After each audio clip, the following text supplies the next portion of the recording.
Oke. Itu juga saya anggap itu konsekuensi. Sehingga saya hampir sedikit pun tidak pernah tersinggung. Oke. Sedikit pun tidak pernah saya curhat.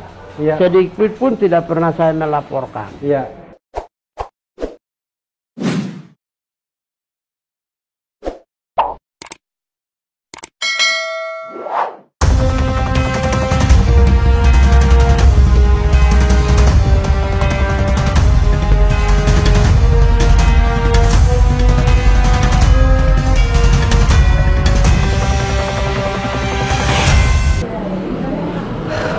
Assalamualaikum warahmatullahi wabarakatuh, sobat RH sekalian.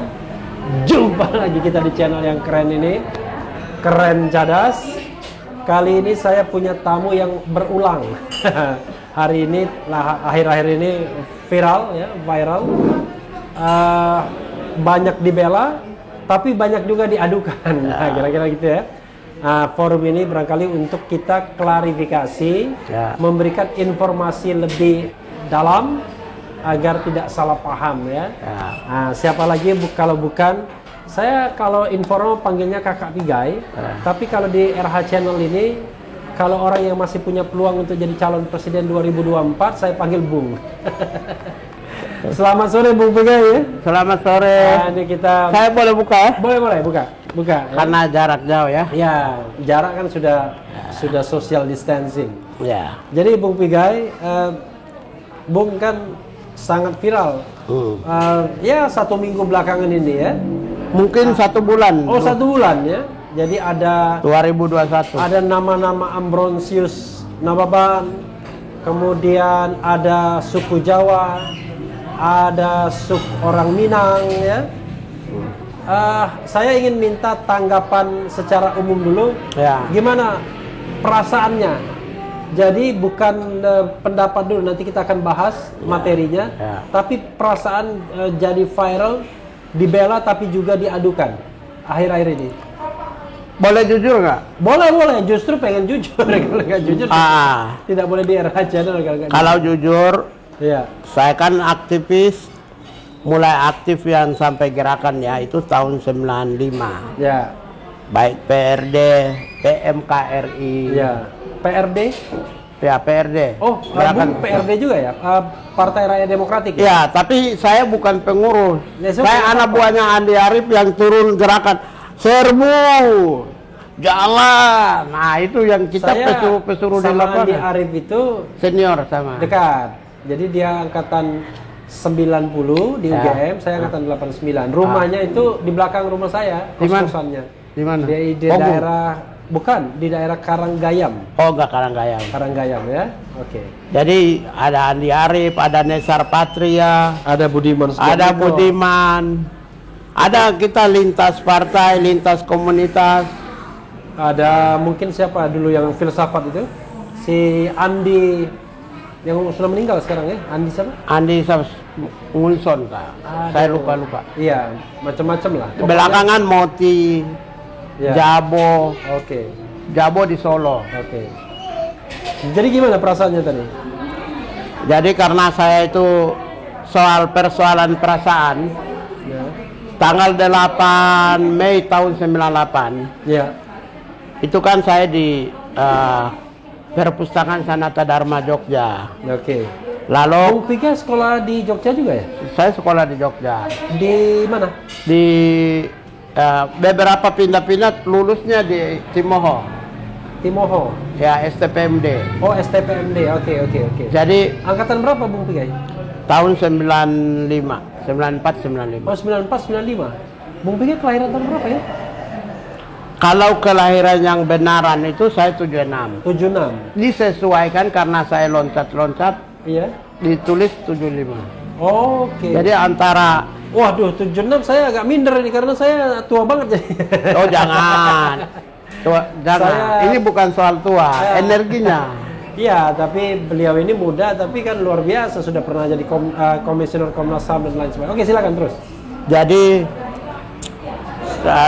pas tanggal 8 Mei 1998 itu saya di Perpustakaan Sanata Dharma. Oke. Waktu itu seluruh aktivis itu kumpul kesepakatan kumpul di Gajah Mada Bundaran. Oke, Bundaran. Terus Sanata Dharma menuju Bundaran itu kan ada jalan. Ya. Ditutup oleh polisi, Pak. Nah, karena saya sebal, saya keluar dari perpustakaan itu pas di ujung jalan Kolsanin, ujung jalan ini, jalan depan Sanata Dharma sebelah kanan, Gang Kuera. Yeah. Itu tempat tambal ban. Oke. Saya ambil ban, saya bakar. Oke. Disitulah memulai Jogja sampai Moses Gatot Kaca ditembak. Karena saya tinggal di situ. Jadi itu 98. Tanggal 8 Mei. 8 Mei, oke. Terus setelah peristiwa tanggal 8 Mei itu Universitas Islam Makassar sambut, kemudian Medan sambut, lalu Trisakti baru tanggal 21 Mei. Iya. Jadi pemicu sebenarnya kalau ya, tapi kan tidak ada saksi kan. Iya. Jadi pada saat itu saya gugup, Pak. Begitu, saya kan tidak sadar, hanya karena emosi, karena polisi tutup kita punya jalan menuju UGM. Iya. Jadi saya karena emosi saya bakar ban, itu ternyata tiba-tiba seluruh Gejayan dibakar, makanya yang disebut Gejayan memanggil itu. Oke. Saya pemicunya, saat itu saya gugup. Setelah itu dalam perjalanan, Apa tadi, apa istilahnya, apa? Gejayan memanggil. Oke, I see. Ya, karena Gejayan itu daerah dekat UGM ya. Nah, daerah Gejayan memanggil itu, Iya. itulah awal mula pemicu peristiwa 98 sampai Soeharto Land. Oke. Jadi kalau jujur, yang bakar ban pertama saya. Oke. Dan situ saya gugup, ketakutan saya. Iya. Terus setelah itu dalam perjalanan sebagai aktivis, kemudian saya kerja bantu Pak Hilal sebagai staf khusus Menteri Tenaga Kerja. Al-Hilal Hamdi ya? Ya. Al-Hilal Hamdi, Al-Hilal. Menteri Tenaga Kerja Ya. dan Transmigrasi. Dan tahun 2001 kan demonya gila-gilaan, soal demo buruh ya. Iya. Dalam perjalanan yang berikutnya itu 2021. 99 2021. Oh, 2001. 2001. Oke. Itu demonya besar-besaran. Kemudian dalam perjalanan itu saya lalu 2012 saya kerja di Komnas HAM sampai 2017. Iya. Jadi rasa takut itu Iya. mungkin hilang tahun 2001. Jadi kalau lagu itu kan rasa sayang itu masih ada, ini rasa takut sudah hilang. Nah, itu kalau rasa takut. Rasa sayang masih ya? Ya masih harus sampai mati. Rasa sayang itu, sayang sama manusia. Iya. Lalu 2012 saya di Komnas HAM itu memang saya nangani kasus-kasus juga gila-gilaan. Ya pernah juga kritik SBY, pernah juga Pak Dipo Alam saya panggil. Pernah juga Bang Andi Arief saya panggil. Dipo Alam tuh waktu itu Menteri Sekretaris Kabinet. Ya, Menteri Sekretaris Kabinet ya, Ya. Sekap. Andi Arief ya orang dekat SBY. Pernah juga kritik TNI, difasilitasi oleh Menko Polhukam, ketemu Panglima TNI. Jadi disitulah membentuk saya menjadi orang yang memang spesialis menangani masalah-masalah besar.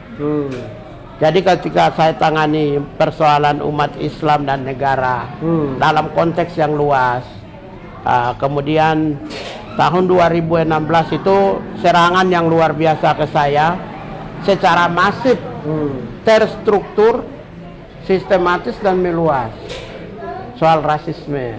Jadi karena itu serangan terhadap saya dan saya anggapkan hal biasa. Iya.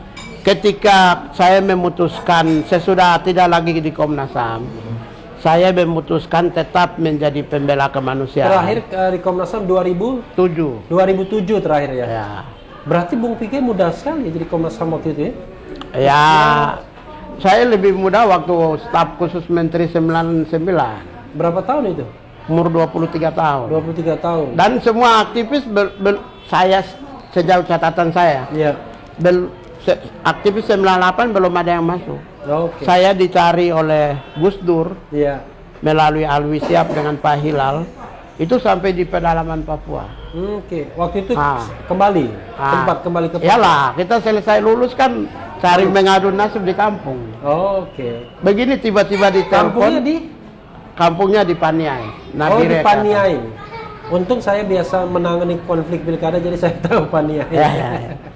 Paniai itu daerah pegunungan ya? Iya, semua yang abang nangani itu keluarga saya. Oke. Di seluruh Papua itu minimal satu kelas dengan saya, satu kampus dengan saya, teman karib saya atau keluarga saya. Hanya saya kan jaga etika. Iya. Kalau profesional saya bilang ya, saya bisa telepon, saya bisa ini, tapi saya selalu mengedepankan profesionalisme sehingga tidak pernah telepon. Iya. Jadi yang abang nangani itu sebenarnya keluarga saya. Ada yang satu kelas dengan saya. Ada satu kampus, ada satu kuliah, ada satu kos. Sudah jadi bupati semua. Soalnya di Mahkamah Konstitusi itu, sobat daerah sekalian, banyak sekali konflik kepala daerah dari Papua. Saya sedang menangani satu Pegunungan Bintang. Jadi kaitannya karena itu ketika 2017 saya memutuskan untuk menjadi pembela kemanusiaan. Ya boleh dikatakan dalam konteks human right, dalam konteks politik saya berada di luar pemerintahan dan oposisi. Itu saya memahami bisa bahwa dibilang setelah dari Al Hilal Hamdi itu di luar pemerintahan. Tidak, saya pegawai negeri. Sampai? Ya, pernah peneliti, pernah kepala subbidang statistik, pernah juga jabat di struktural di bidang direktorat pelatihan. Sampai waktu di Komnas HAM berhenti ASN-nya? Terus pernah juga saya jadi asistensi untuk Johar Mansa Johan 4 tahun. Sebagai tim asistensi Dirjen Oda. Terus 3 tahun Profesor Dr. Sudarsono. Mereka biasa nonton baru langsung jempol begini. Terus Prof Sudarsono itu yang jadi sekjen DPD ya? Jadi suka saya kalau ngomong di YouTube begini, mereka nonton langsung kasih jempol. Mudah-mudahan karena itu saya Prof suka. Sudarsono dan Prof Johar Mansa Johar kasih jempol juga. Iya, pasti. Terus setelah itu saya bantu 2008-2009 itu di Penasehat BRR Aceh. Jadi tulisan buku tentang ensiklopedia dunia bidang pengawasan BRR Aceh itu saya penulisnya. Itu tercatat di dalam museum. Tapi sekarang masih ASN enggak? Masih. 2012 itu saya menyatakan berhenti keluar. Ya, tidak melanjutkan. Jadi sekarang bisa dibilang orang bebas ya? Enggak masuk partai politik enggak ya? Belum ya? Bukan tidak, tapi belum. Tapi tadi, Bung, oleh karena itu ketika saya memutuskan posisi seperti begini, membela orang-orang kecil, itu kita selalu berhadapan dengan state yang memiliki kekuasaan, otoritas, uang, sumber daya yang cukup. Karena itu kita sudah pahami bahwa membela orang yang dimana individu sebagai right holder, mereka adalah obligation holders. Jadi kita sudah tahu pasti berbagai tekanan itu pasti muncul. Jadi walaupun yang pegang hak kita, negara yang punya obligasi, tapi yang punya obligasi lebih ganas. Tergantung. Ada juga tergantung bukan persoalan state-nya, tapi siapa yang memimpin, mengendalikan. Ya, tapi itu, Bung, itu kan soal dilaporkan ya. Nggak masalah, jadi hilang rasa takut. Jadi situasi kayak begini, pertama saya pahami konsekuensi sebagai seorang pembela keadilan bagi orang-orang yang membutuhkan pertolongan. Jadi istilah kayaknya human right defender ya? Karena itu saya anggap itu sebagai bagian dari konsekuensi. Termasuk masifnya kekerasan verbal yang berorientasi pada rasis. Itu juga saya anggap itu konsekuensi, sehingga saya hampir sedikit pun tidak pernah tersinggung, sedikit pun tidak pernah saya curhat, sedikit pun tidak pernah saya melaporkan, event sekalipun. Dan ini nggak melaporkan juga ya? Tidak pernah. Jadi tidak melaporkan Ambrosius, tidak melaporkan Abu Janda. Mikir aja nggak? Karena saya memahami betul sebagai seorang aktivis bahwa mereka ini adalah bagian daripada supporting sistemnya pemerintah. Iya. Meskipun mereka tidak masuk dalam sistem, tapi sumber daya pemerintah untuk mendukung Jadi pemerintah. bahasa Bung Pigai agak halus nih. Supporting sistem pemerintah, sumber daya pemerintah. Tapi orang lainnya bilangnya buzzer. Ya, buzzer itu ketika mereka mengeluarkan ucapkan nada-nada yang berorientasi kekerasan verbal dan menyerang orang, lawan politik. Baru disebut buzzer. Buzzer, jadi dia jeopardize and catastrophic citizenship. Jadi merusak dan menghancurkan warga negara. Ketika itu disebut buzzer. Kalau menurut saya lebih tepat mereka adalah supporting sistemnya pemerintah. System. Walaupun kenapa? Unofficial ya? Unofficial. Karena apa? Apa yang diucapkan, apa yang dibuat, itu gampang kita identifikasi sebagai bagian yang tidak terpisahkan dari supporting system. Sehingga kita lihat tidak individual. Karena itu saya tidak pernah memandang siapapun yang mengucapkan, kecuali fisik. Iya. Siapapun yang mengucapkan kekerasan verbal kepada saya berpandangan bahwa itu sebagai bagian dari konsekuensi. Di mana kita oposisi terhadap mereka. Dan mereka bagian dari pemerintah. Jadi saya ingin mengatakan, Bung ingin mengatakan bahwa kalau dilaporkan nggak masalah, itu konsekuensi. Ya. Dihina, dalam tanda kutip, nggak masalah juga. Karena itu juga konsekuensi. Dihina udah hampir mungkin jutaan. Sudah jutaan ya, karena ada amplifiernya. Jadi, kalau saya di media sosial itu ada subscribers, ada followers. Saya mau laporkan, maaf ya. Saya mohon izin dan banyak orang tahu. Saya mau laporkan. Harusnya dulu Ketua Umum Seknas Jokowi. Almarhum ya? Almarhum. Almarhum Yamin ya? Yamin. Dan itu semua orang tahu. Saya boleh sebut nama yang tahu. Ada Kisman juga tahu. Kemudian ya semua aktivis-aktivis nasional semua tahu. Termasuk Hariman juga tahu. Tetapi saya berpandangan bahwa itu ya begini. Reaksi pro kontra itu sebagai bagian dari dinamika demokrasi, di mana kita adalah melestarikan adanya demokrasi. Persoalan konten itu tergantung individu yang diserang. Kalau saya diserang juga nggak apa-apa. Sepanjang bukan tidak tindakan fisik. Karena itu saya sampai hari ini ya sebut nama yang tadi pertama. Ambrosius itu dua kali saya sebut di televisi. 2 kali. Kalau Pak Mas Abu Janda mungkin dengan tadi keren sekali ya, masih Mas Abu Janda. Namanya Permadi Arya sesungguhnya. Kalau saya ya tidak apa-apa orang panggil Permadi tidak. Saya Mas lah. Mas Abu Janda itu saya sebut mungkin sekitar 5 kali. Tapi dalam dialog. Tidak disebut di dalam Twitter, Facebook, Instagram saya. Karena saya sudah pahami bahwa apa yang mereka ucapkan, apa yang mereka tuturkan, itu bisa saja spontanitas mereka, bisa saja by design, oleh sistemnya, oleh sponsornya. Misalnya contoh apa yang tentang persoalan misalnya evolusi belum selesai. Saya dulu baca masih kuliah awal ya 94 itu saya baca Origin of Species. Charles Darwin. The Origin of Species. Itu Charles Darwin ya. Nah, saya baca buku itu. Bahkan anak saya bulan Mei tahun lalu dia juga beli buku. Rupanya dia tidak sempat baca buku yang saya simpan di laci. Buku yang sama dia beli? Sama ya, itu satu. Yang kedua, saya juga baca bukunya Herbert Spencer tentang evolusi budaya dan evolusi sosial. Lalu yang berikut saya baca bukunya Vladimir Zhirinovsky. Vladimir Zhirinovsky itu adalah ketua partai Sosial Demokrat Rusia dan wakil ketua Duma. Dia anggota Duma itu parlemen Rusia ya? Parlemen Rusia. Duma namanya. Dia adalah bukan Duma Riris. Duma Riris Judika. Jadi dia adalah seorang anggota KGB.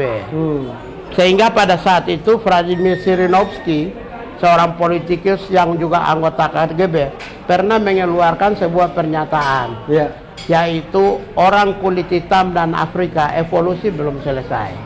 Sehingga apa yang waktu Mas Abu Janda ucapkan, saya punya basis ilmunya, pengalamannya dan tulisannya Vladimir Zhirinovsky, maka saya berpandangan bahwa ini intelijen tingkat tinggi. Karena dia anggota KGB, tidak mungkin orang yang memiliki kemampuan daya jelajah tinggi bisa mengeluarkan pernyataan evolusi belum selesai. Karena itu saya bilang tolong jaga Abu Janda. Dia orang baik. Dia hanya mengucapkan saja. Jadi hanya mengucapkan saja. Ya, saya punya keyakinan. Maksudnya ada yang nyuruh. Saya punya dugaan ya, saya punya dugaan. Iya, oke. Karena itulah saya tidak pernah, ya saya bersyukur ada Ambrosius. Saya bersyukur ada Abu Janda. Sehingga sisi-sisi lain yang tidak sempat diisi oleh negara, ya, mereka membuka, kemudian di counter oleh Bung Rafli, civil society dan rakyat memperbaiki keadaan negara. Jadi orang yang seperti begini sebenarnya membantu ruang-ruang kosong, jendela-jendela kosong, rumah-rumah kosong yang tidak sempat diisi oleh negara. Karena itu saya mereka itu saya sudah kasih tahu sama semua teman saya bilang tolong jaga dia. Jadi saudara sekalian, ini bukan soal bela-membela ya, tapi memang channel ini bicara mengenai soal kebenaran dan keadilan. Karena kebetulan saya juga punya background selain hukum tata negara juga HAM juga, human right juga. Jadi memang kalau orang bergerak di bidang human right itu memang standarnya tinggi banget. Jadi kalau bangunan negara itu kan gini, salah satu bangunan fondasi dasar negara itu kebangsaan. Kebangsaan itu bisa diisi kalau ada orang-orang lain yang menemukan noda-noda hitam dalam kebangsaan. Jadi mereka yang mengucapkan kata-kata ini, oh ini rasis, tidak boleh, pemerintah memperbaiki. Kata-kata ini tidak boleh, pemerintah memperbaiki. Jadi sebenarnya fungsinya fungsi koreksi. Gitu. Jadi sebenarnya mereka itu ya hanya kita kan belum berdewasa. Masyarakat kita adalah masyarakat yang anonim, masyarakat yang non-litigate society, masyarakat yang non-literasi society, ya tidak mayoritas ya, sehingga mereka memahami itu sebagai itu sebagai kata-kata yang membahayakan. Tapi sebagai manusia kalau sempat memikirkan, tersinggung nggak dengan kata-kata Ambrosius itu? Atau tidak hanya dengan kata ya, dengan ini mohon maaf ya, dengan kata dan dengan gambar.